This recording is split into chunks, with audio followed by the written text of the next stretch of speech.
KSRTC ജീവനക്കാർക്ക് ഇനി മുതൽ ശമ്പളം 1-ാം തീയതി അക്കൗണ്ടിലെത്തുമെന്ന് ഗതാഗത മന്ത്രി KB ഗണേഷ് കുമാർ.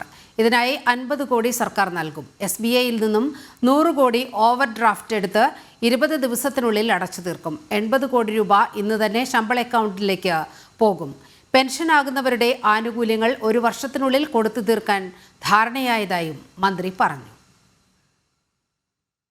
സഹായം നിലനിർത്തിക്കൊണ്ട് തന്നെ ഏതാണ്ട് 50 കോടി രൂപ സർക്കാർ ഒരു മാസം ശമ്പളത്തിനായി KSRTC നൽകുന്നുണ്ട്.